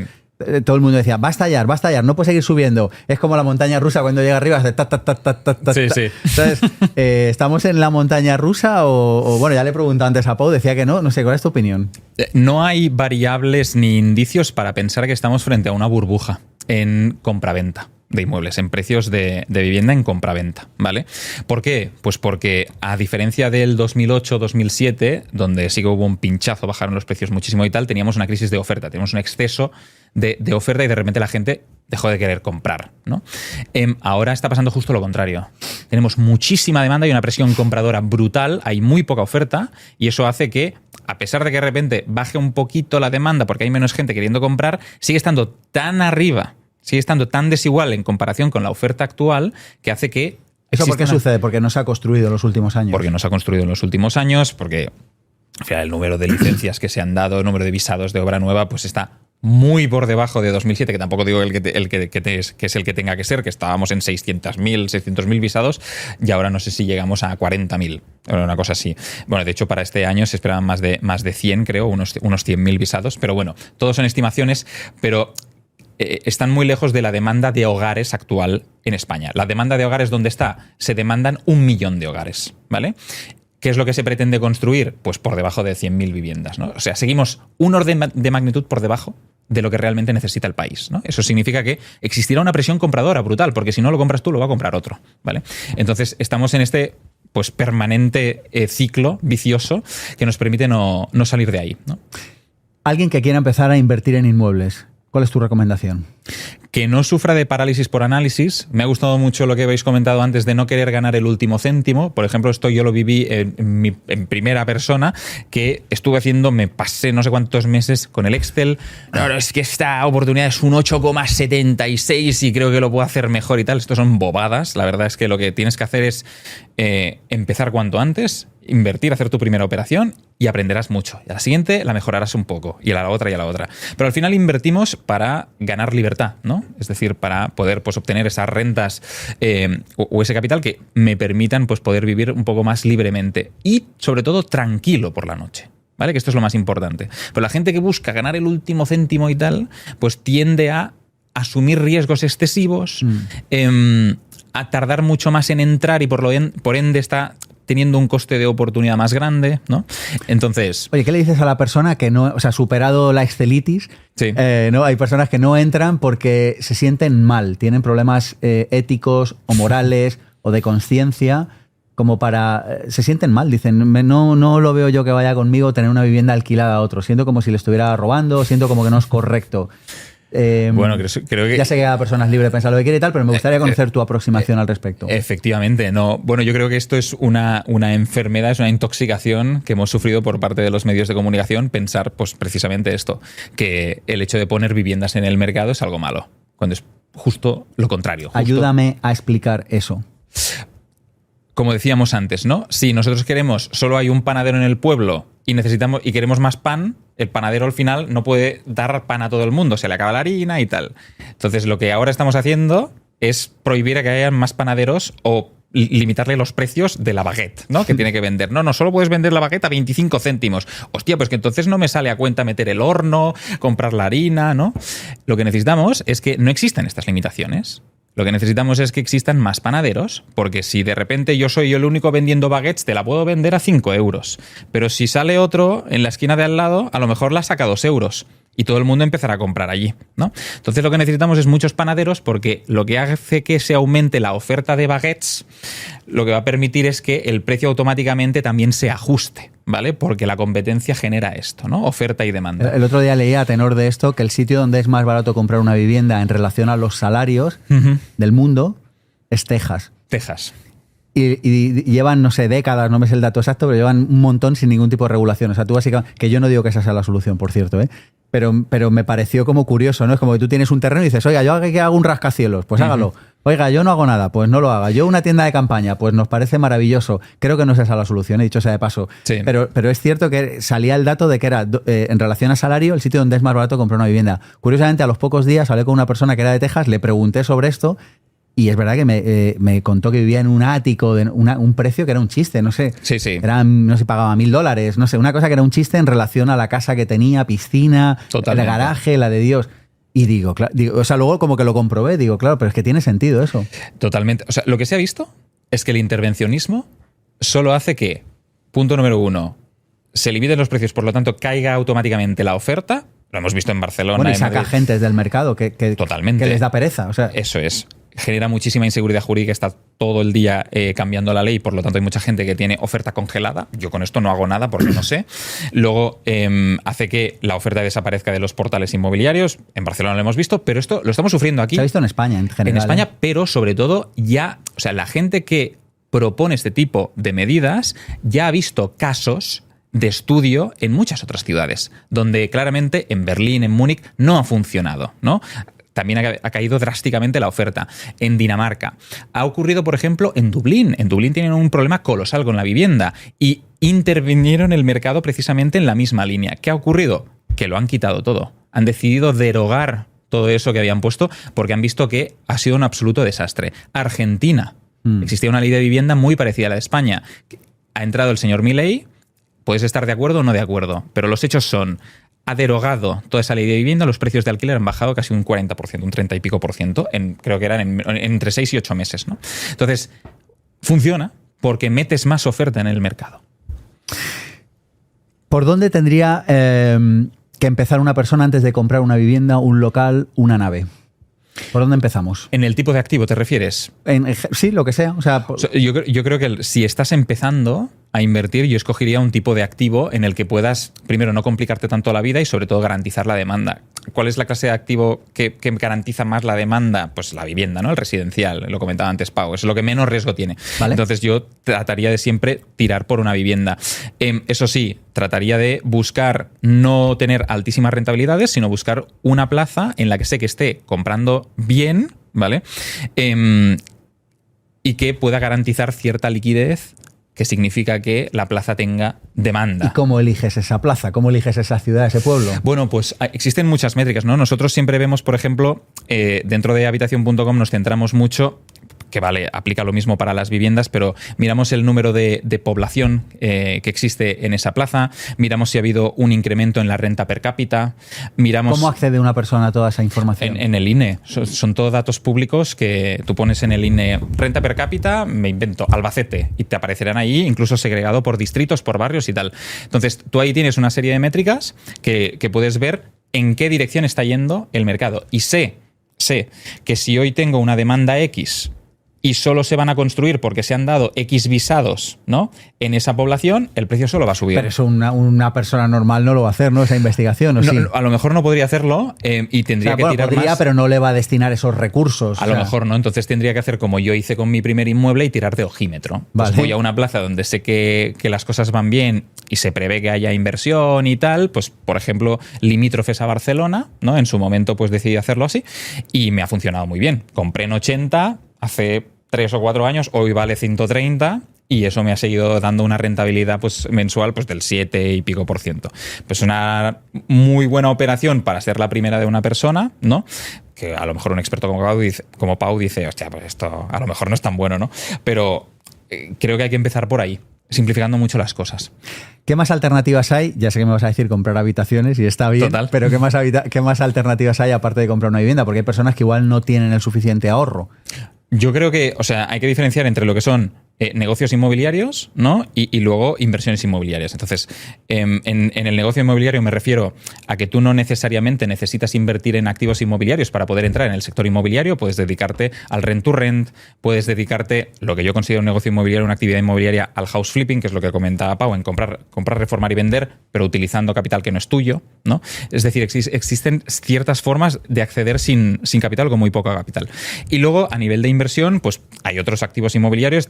Tenemos residencial, pero tenemos también locales, tenemos oficinas, puedes entrar en el, porque eso ya no está al alcance de todo el mundo, pero puedes entrar en el sector turístico hotelero, ¿vale? Etcétera, ¿no? Ahora se está empezando a poner muy de moda pues todo lo que son pisos compartidos por una necesidad económica. Nosotros hemos entrado de lleno con Habitación.com, pero todos los espacios de co-living, flex living, senior living, es decir, todas estas modalidades de alquiler muy centradas a dar un servicio adicional para un nicho de clientes muy concreto, ¿no? Es decir, el flex living, pues ofrecer activos inmobiliarios que permitan alquilar de diferentes formas, ya sea por temporada, por larga estancia, etcétera, etcétera, o el senior living, ¿no? Es decir, ofrecer ciertos servicios, por ejemplo, a gente de cierta edad que sabes que pues necesitará atención médica, ¿no? Es decir, poder añadirle una capa de valor para cierto nicho, ¿no? Entonces esto está empezando a ganar muchísima atracción y muchísima demanda, y lo que permite es, por ejemplo, partiendo de unos precios que, teniendo en cuenta, por ejemplo, un alquiler por habitaciones en una ciudad como Madrid, podríamos estar hablando de 25 euros el metro cuadrado de alquiler, pues cuando te vas, por ejemplo, de alquiler tradicional, en alquiler por habitaciones o en co-living ya nos podemos estar hablando de 35, 40 euros por metro cuadrado. Es decir, mejoras por mucho esa rentabilidad, ¿no? Y por eso está ganando tanto empaque. ¿Qué errores has cometido que te gustaría prevenir a personas que vayan a entrar en el mundo de la inversión inmobiliaria? Parálisis por análisis, muchísimo. Eso costó mucho dinero. Luego, suponer que el inmueble que estoy comprando es para mí, que esto es algo muy habitual, pero siempre pasa al principio, en plan, hostia, yo aquí no viviría, no voy a comprar esto, mira tal. Pues hay mucha gente que sí, ¿no? Entonces, te tienes que lanzar cuanto antes. Si es una buena compra, es una buena compra. Si los números te dan, hazle mucho más caso al Excel al cerebro que al corazón, ¿no? Entonces, yo te diría estas dos: parálisis por análisis y pensar que es para mí. Oye, háblanos un poco de Habitación.com. O sea, eso ha tenido que ser un lío de 3 pares de narices montarlo a nivel legal, ¿no? Sí. Porque vosotros, en lugar de vender una propiedad, vendéis una porción de esa propiedad. Correcto. O sea, tú has tenido que desayunar, comer y cenar con abogados. Sí, durante mucho tiempo. Sí, Habitación.com es una plataforma que te permite comprar habitaciones, ¿vale? Y las permite financiar de manera que tú puedes comprar una habitación por el mismo precio que te costaría alquilarla, por ejemplo, por 500 euros al mes. Esto es maravilloso para todos aquellos jóvenes que hoy comparten piso, pues pueden empezar a ahorrar, lo que hablábamos antes. Exacto. Cada pago es un ahorro. En lugar de tirarlo a fondo perdido, pues si estoy 5 años o 3 en un inmueble o en un piso compartido, pues en lugar de tirar todo ese dinero, esos 20.000, 25.000 euros a fondo perdido, los estoy ahorrando. Son para mí, ¿vale? Entonces, aparte de ese nicho de clientes, nos compran también muchos padres para comprar una habitación para sus hijos porque se van a estudiar a no sé dónde, o directivos o nómadas digitales, ¿no? Al final compran su rincón, se tiran el año viajando por el mundo y cuando vuelven, quiero mi habitación para mí, ¿no? Y eso está regido por unas normas para que la gente se lleve bien. Exacto. A nivel legal, tú cuando compras una habitación estás comprando, como decías, un porcentaje. Un proindiviso. Un porcentaje del inmueble, por ejemplo, un 25%. Y de forma simultánea, cuando estás escriturando eso en el notario, que nos encargamos nosotros, pero todo se escritura ante notario y se eleva a público, se firma también un contrato de copropiedad, que es el que defiende los intereses y blinda, digamos, tus intereses y tus derechos frente a los otros copropietarios, ¿vale? Para que no haya ningún tipo de problema. Ese marco legal es el que nos ha costado tanto tiempo y tanto dinero y tantas horas con diferentes asesores, abogados, fiscalistas, expertos en derecho inmobiliario y tributario, en fin. Y cada persona tiene una habitación con un baño. Sí, depende mucho. Al final nosotros tenemos unos estándares de calidad muy altos. Tú estás comprando una habitación como si fuese una habitación de hotel, ¿vale? Completamente reformada, con un mobiliario hecho a medida, etcétera, etcétera. Y hay habitaciones que tienen baño privado, hay habitaciones que comparten baño, pero entonces el precio es mucho, mucho menor. Hay habitaciones que tienen balcón, es decir, al final una habitación puede tener 25 metros cuadrados y otra 10, ¿vale? Uh-huh. Pero también, pues ahí juega el precio, ¿no? Juega un papel importante en función de lo que quieras. Pero sí, o sea, la habitación al final, lo pueden ver en la web, son como habitaciones de hotel. Pau, ¿qué te apetece preguntarle a Uri? A ver. Pues a Uri hace mucho que le conozco. De hecho, me contactó, no sé, a 4 o 5 años cuando hacías en tu canal de YouTube eso de Dinero sin filtros. Hostia, sí. Y ahí me desnudo financieramente, cuánto dinero tenía, todo eso. Por suerte ya está todo desactualizado esa información. Ha prescrito. Pero recuerdo eso. De hecho, luego me diste el premio el mejor inversor inmobiliario. De eso. Total.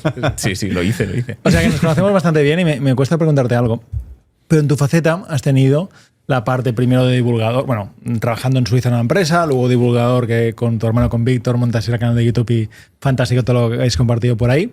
Ahora estás en la fase de emprendimiento, de la cual todos, tanto Sergio como yo, pues nos encanta esa fase de que la gente emprenda y que haga sus proyectos.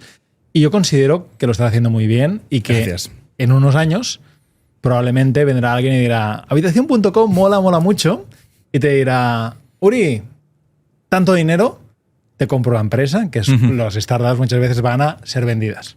Imaginemos que eso ocurre y que tú dices que sí, que no tienes por qué decir que sí, y alguien te da 10 millones de euros. Hombre, por 10 no la vendas. Sí, por 10. Dime. Imaginemos que dices que sí. Sí. ¿Qué haría Uri en un futuro con 10 millones de euros? ¿Dónde invertiría? ¿Qué haría con su vida, con sus suponemos que ya la he vendido. Vale. Suponemos que dices que sí. Venga. Sí, bueno, con 10 millones a mí lo que me gustaría es sobre todo vivir tranquilo porque llevo una etapa de frenesí absoluto, entonces me apetece un poco de tranquilidad, que no dejar de hacer cosas, pero de más tranquilidad. Entonces seguramente tendría una compra emocional, porque ya he estado haciendo mis inversiones, pero me haría una compra emocional, un piso que me guste, lo que sea, y luego seguiría invirtiendo como hago siempre, y a lo mejor ahora como me he enamorado mucho de digamos, el sector emprendedor y creo que desde dentro, vivido en mis propias carnes, hace falta mucha ayuda, a lo mejor montaría un pequeño fondo muy pequeñito, rollo de 1 millón de euros, para hacer tickets pequeñitos en diferentes startups y ayudarlas a que funcionen mejor. Lo dicho, habría una parte grande de esos 10 millones pues, que irían a la compra de mi supercasa, ¿no? Luego otras inversiones pues, inmobiliarias y renta variable y una pequeña parte que es el play, ¿no? La parte del juego donde tomas riesgos mucho más grandes, que sería esa parte de startups. ¿Otra? Emprender es complejo y a veces parece que la idea, habitación.com, es lo relevante, pero no lo es. Lo importante es cómo se ejecuta. Y para ejecutar ideas, y yo tengo 75 personas en plantilla, es clave las personas con las que te rodeas. Me gustaría que me dijeras, si tuvieras cheque ilimitado para contratar a quien puedas, que me digas 3 personas que te gustaría tener en tu empresa y por qué. ¡Wow! Ostras, 3 personas. Pues mira, justo te voy a decir una, pero la acabamos de fichar, ¿vale? Pero es que además la perseguimos nosotros, ¿eh? Y es una persona que era CMO, o sea, director de marketing de una startup muy conocida en España y en Europa, y lo hemos convencido para que se venga. Enhorabuena. ¿No? Sí. Entonces, es una persona que será Chief of Growth ahora mismo en habitación.com y ha sido... Nos tiramos un triple espectacular y lo conseguimos. Otra persona sin cheque... me fascina bastante cómo trabaja Jack Dorsey, que es el fundador de Twitter. Entonces, si puedo hacer tiros así, Está bien. me fascina bastante. Y luego... ¿Qué crees que le aportaría a Habitación.com? Mucha visión y mucho foco. Es una persona que sabe bajar mucho, ser muy especialista e ir allí, ¿no?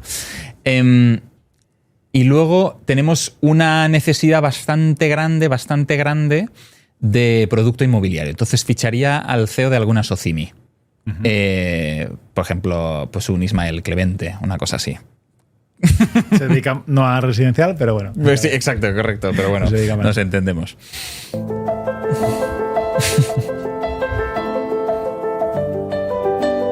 Bueno, estamos en la recta final del programa. Yo quiero haceros a los dos varias preguntas y luego os pongo unas frases y quiero que me las comentéis.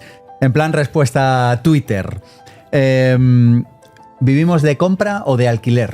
De alquiler. Cada uno me dais... O sea, ¿y por qué? De alquiler porque O sea, la propuesta es, oye, ¿qué proponemos a las personas que nos escuchan? ¿Vivir de compra o vivir de alquiler? Fantástico. Pues vivir de alquiler. Siempre hay que ser propietario, eso está claro, ¿vale? Pero hay que ser propietario de activos que generen rentas, ¿vale? Entonces hay que vivir de alquiler porque tiene un coste de oportunidad muy inferior al comprar la casa de tus sueños. Tú querrás vivir enfrente de la playa y eso te va a costar 1 millón de euros. Pero con 1 millón de euros lo que podrías hacer es comprar muchos otros activos y podrás vivir tranquilamente frente a la playa en Barcelona o en un ático en Madrid, ¿vale? ¿Compra o alquiler? Yo vivo de compra por un tema emocional, pero soy de la opinión del alquiler. Sin embargo, hay sitios en España, que creo que es importante saberlo, que el precio del alquiler, si lo multiplicas por 150, cuesta, es decir, una casa de 150.000 euros cuesta menos de 1.000 euros al mes. En este caso puede tener sentido comprar la casa. Lo que no tiene tanto sentido es comprar una casa que te cueste 250 meses de alquiler. Es un tema de proporción. Si el alquiler es igual o inferior a 150 veces, mejor compra. Exacto. Sí. Porque de esa manera estás como teniendo un activo que es tuyo. Lo que probablemente no tiene sentido es vivir en la calle Goya en Madrid, una casa que cuesta 1,5 millones, 2 millones y que pagas de alquiler 3.000 euros. Correcto. Tiene mucho más sentido vivir eso de alquiler. Sin embargo, en una población que un piso cueste 120.000 euros y el alquiler esté en 800 euros al mes, pues tiene sentido que compres esa casa.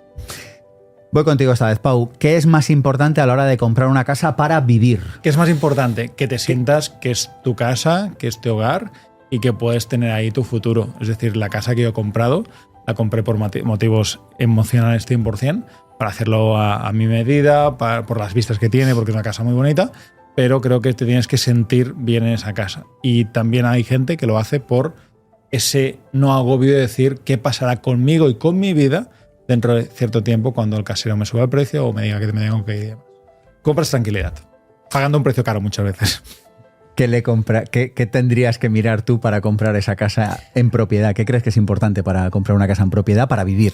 Creo que lo importante es dormir bien por la noche y esto significa que el ratio de deuda que hayas asumido pues te permita dormir tranquilo, ¿no? Que no te esclavice. Hay mucha gente que pues, se pasa por el forro y por el arco del triunfo el ratio de endeudamiento. ¿Que debe ser 30, 25? ¿Cuál es tu opinión? Normalmente está en un 30-35%. Lo que dice el Banco de España, que eso forma parte de la ley de crédito inmobiliario, está en el 40%.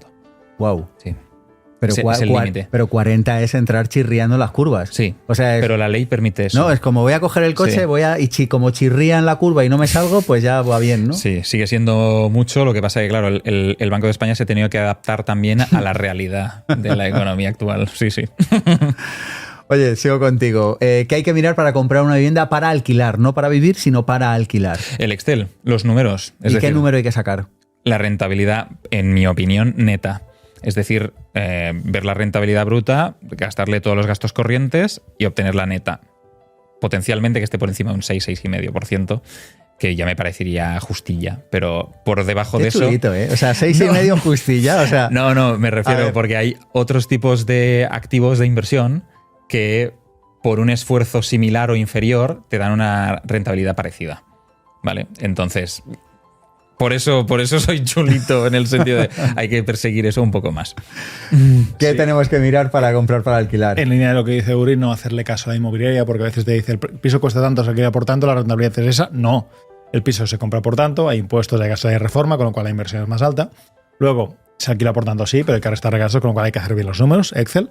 Y después de eso, no solo mirar a cuánto se puede alquilar, sino también entender que hay pisos malos, o sea, feos y demás, que probablemente esa no solo lo que ganes. O sea, yo prefiero alquilar un piso que dé un 6% de rentabilidad, que sea un piso un poquito más bueno, porque sé que se va a envejecer mejor, se va a revalorizar mejor en el tiempo. Prefiero un segundo con ascensor que pague un poquito más y la rentabilidad sea más baja, porque sé que envejecerá mejor con cuartos sin ascensor, que en 20 años estará como ya más desfasado, porque la mayoría de pisos de su alrededor todos tienen ascensor, especialmente si no se puede poner. Con lo cual, el factor revalorización, que es un poquito especulación, pero hay que tenerlo en cuenta de qué va a envejecer mejor. Es interesante esto.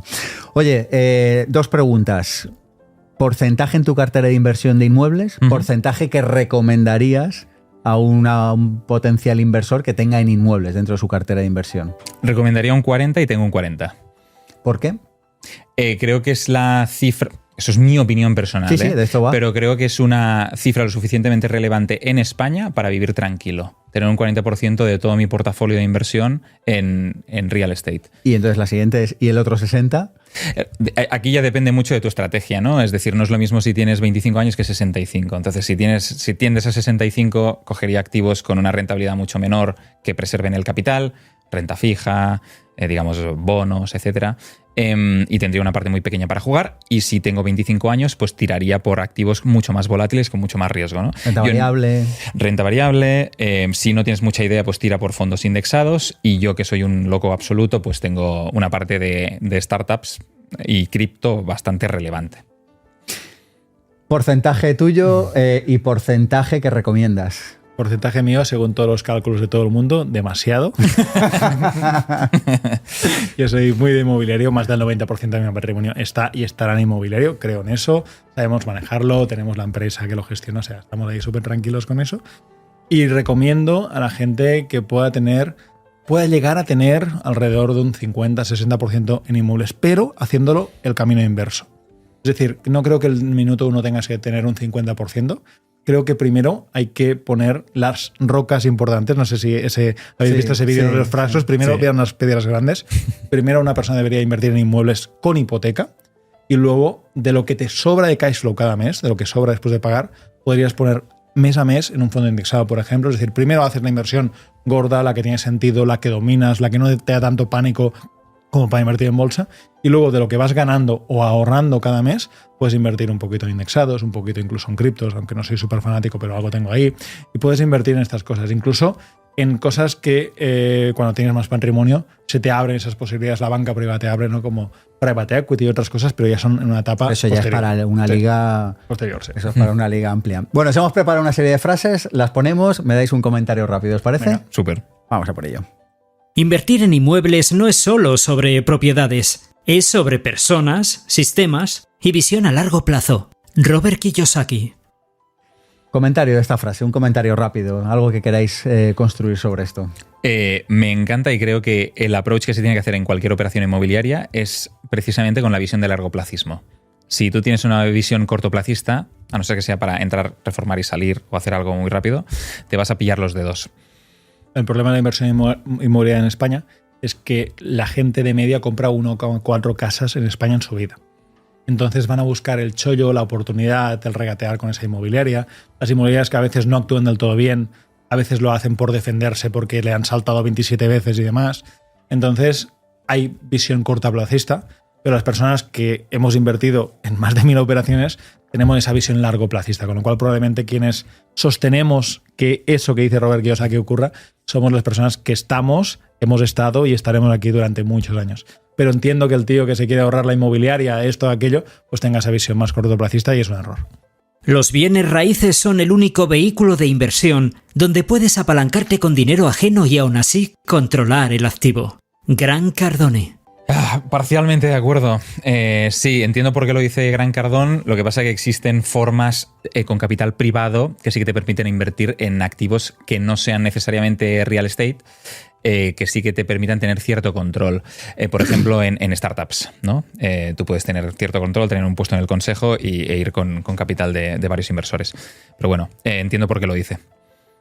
Yo no estoy de acuerdo. O sea, la frase es incorrecta al 100%. No estoy de acuerdo con Gran Cardón, digo que la frase es incorrecta al 100%. Sí. Te puedes apalancar en muchas más cosas. Pero sí que es cierto que si tú le vas con una idea y un proyecto al banco, dirá, a ver cómo va eso. Si tú le vas con un piso, la tasación es de 100.000 y lo compras por 80, te dirá, firma aquí. Claro. Entonces, es más fácil financiar una operación inmobiliaria que financiar un proyecto de startup, aunque por suerte en España tenemos mucho carácter de startup. La semana que viene estaré en Ibiza con Alex, el de Hawkers, y proyectos que han nacido de la financiación de emprendedores, de inversores, de bancos y demás. Es decir, que todo esto hace que sea posible, pero un inmueble es un tocho que está ahí, que es seguro y le da más confianza al banco o a cualquier inversor. Una casa no es solo un techo, es una máquina financiera si sabes cómo usarla. Brandon Turner. Los gurús americanos, madre mía, cómo van, ¿eh? Sí. Es cierto que una casa se puede convertir en un negocio. De hecho, yo hago negocio con las casas. Lo digo con mucha honra y con mucho respeto. Y sí, estoy de acuerdo con esa frase. Simplemente hay que conocer qué tipo de casa, porque no todas las casas sirven y cada casa tiene un propósito. Por eso la estrategia en cada caso es importante. Y en cada momento de nuestra vida tenemos que decidir si invertir en ese tipo de activo o en otro tipo de activo. Súper. Yo no lo clasificaría como activo financiero, pero evidentemente se puede ganar dinero. O sea, un activo financiero creo que puede tener unas reglas del juego un poco diferentes a una vivienda, pero se entiende. Invertir en ladrillo es invertir en tiempo, y el tiempo bien comprado genera libertad. Pau Anto. ¿Este quién es? Bueno, tendría que pasar, ¿no?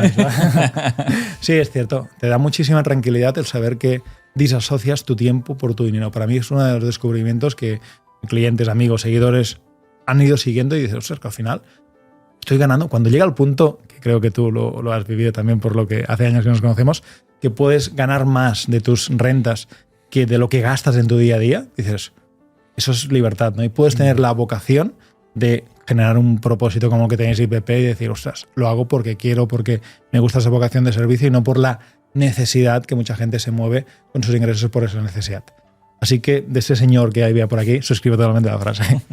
Totalmente de acuerdo, lo segundo todo. La tierra es la única cosa en el mundo que no se fabrica más. Mark Twain. Wow, esto es súper profundo, pero sí. Un trocito de tierra en Manhattan en el 29, cuando hubo el crack. Hoy no sé si vale, no sé, creo que eran, no sé si eran 20 metros cuadrados, se hacía el estudio, pero bueno, hoy vale una auténtica millonada, con lo cual sí. Mark Twain me encanta, pero tengo que decir que el mundo ha evolucionado y que esta frase se ha desactualizado porque en Dubái construyen casas en islas artificiales en el mar. Bueno, y en Holanda. En Holanda, cierto. Oye, para ir cerrando, último mensaje, Uri, ¿qué quieres dejar a las personas que escuchen este podcast? Pues que tienen la posibilidad de estar en un entorno maravilloso dentro de IPP, que lo aprovechen al máximo, que vean la inversión inmobiliaria como un catalizador de libertad y que también es parte de la solución que estamos teniendo en España con el acceso a la vivienda. Así que animarles a saco a que entren. Pues yo diría que la vida está para rodearse de buena gente y de gente buena, y ha sido un placer conocerte en mi vida hace muchos años y poder compartir ratitos como estos.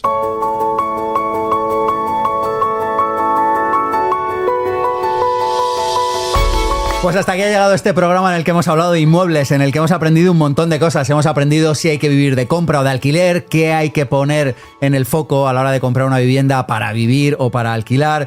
Hemos hablado de la cartera de inversión y de qué peso debería tener la inversión en inmuebles en una cartera de inversión. Hemos aprendido, hemos recomendado libros. Hemos hablado de que hay muchas personas que han ahorrado típicamente a través de la vivienda y cómo esta tendencia está empezando a cambiar.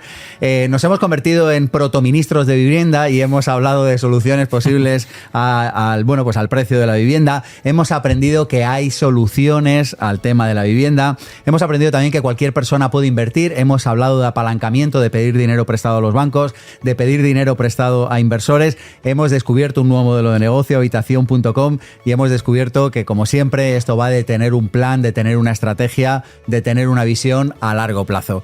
Mi nombre es Sergio Fernández y esto, ya lo sabes, esto es mucho más que un programa de radio, mucho más que un podcast. Esto es Pensamiento Positivo.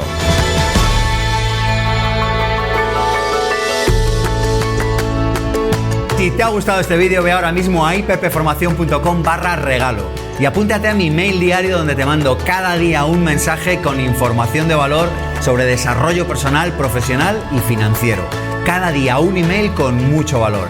Además, en ippformacion.com/regalo podrás apuntarte gratis a otras formaciones de desarrollo personal, profesional y financiero.